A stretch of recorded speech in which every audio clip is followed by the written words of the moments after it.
Well, howdy there, Internet people. It's Bo again. So, today we're going to talk about the events on Capitol Hill. We're going to talk about what they were and why many Americans do not want to use the very correct descriptive term for what they were. Because there is the idea in the United States that it can't happen here.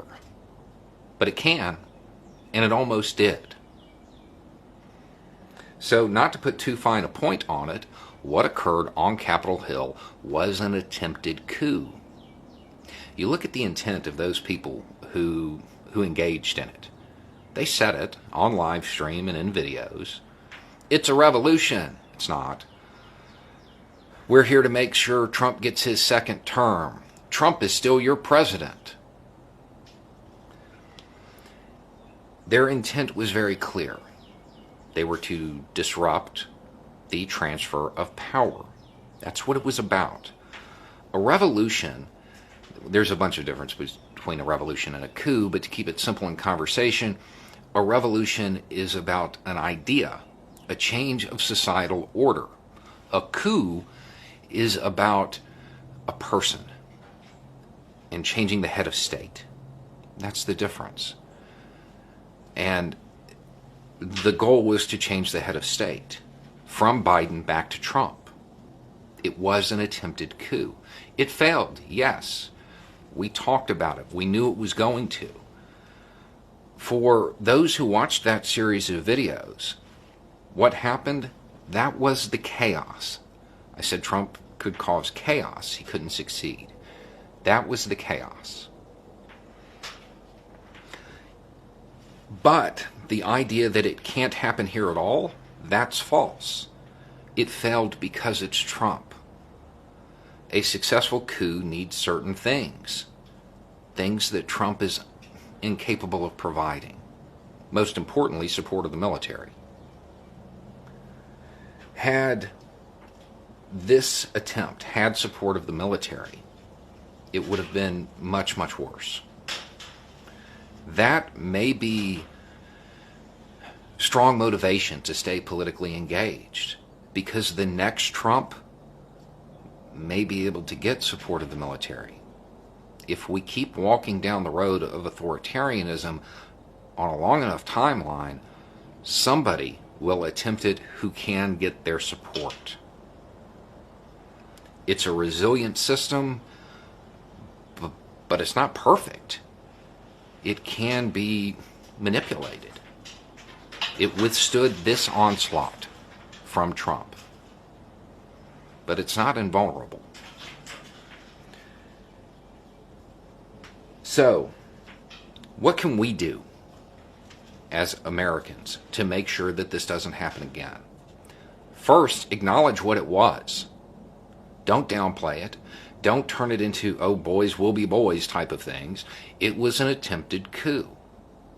Understand how close we are to the abyss of authoritarianism, because as soon as a coup succeeds, that becomes the normal method of transferring power. And it's just all downhill from there. The next thing is to hold those responsible accountable. Now, when I say that, I mean those at the top. Those who fostered the environment that allowed that idea to flourish. The FBI's open investigations, it appears to me that they're going to be focusing on what amounts to middle management. Those who were on the ground the day of and directed events on scene. Historically, that's not an incredibly effective strategy. Those at the top can always get new middle management. It doesn't really act as a deterrent. The next thing is to become anti-authoritarian. Now, if you're watching this channel and you watch it frequently and you enjoy this channel, this isn't going to be an issue for you. You probably already are, or at least have anti-authoritarian tendencies. But we have to make it the societal norm. Remember, to change society, you don't have to change the law, you have to change thought. We have to create an environment in which being anti-authoritarian is a prerequisite to being patriotic, to being a good American. And not just for your in-group, but for everybody. Nobody should suffer under the boot of authoritarianism. That's got to be a goal. We have to make it the norm for people to reject authoritarian measures from the government. The last thing is the removal of President Trump via the 25th Amendment, impeachment, resignation. It doesn't matter. He has to go. He has proven himself too erratic to hold the levers of power. Sadly, there's nothing we can do about that. That's up to the representatives. That's up to other politicians. Holding them accountable. Maybe law enforcement will do it. If not, it's up to us at the ballot box. In the meantime, we have to set the tone that embracing authoritarianism is wrong. It's un-American. It always has been. And we have to walk back from that edge, because right now we are close.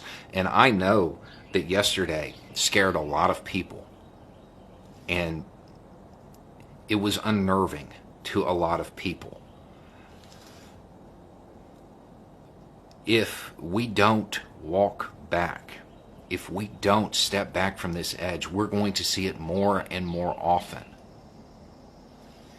The first step towards walking back is acknowledging what this was. It was an attempted coup. It can't be spun any other way. It was an attempt to change the head of state by a small group of people using force. It was an attempted coup. It failed spectacularly.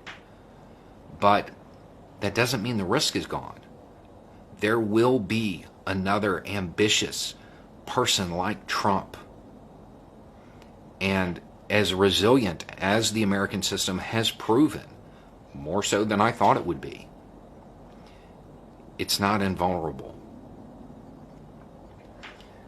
It's up to the average citizen to make being anti-authoritarian the norm.